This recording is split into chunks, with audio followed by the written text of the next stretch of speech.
Ràdio Vilablareix presenta la notícia positiva, de la mà de Rosa Anticó.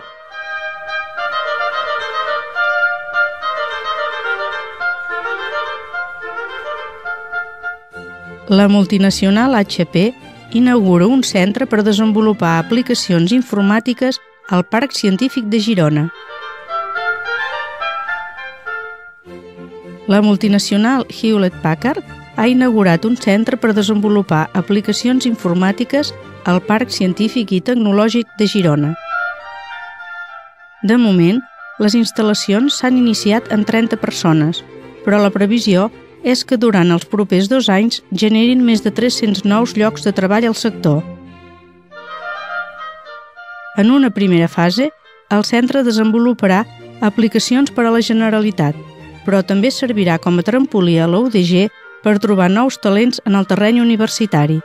A més, serà una antena tecnològica per a les empreses del territori. Empreses noves en projectes d'oferir nous llocs de treball és una bona notícia i una bona oportunitat per a les comarques gironines.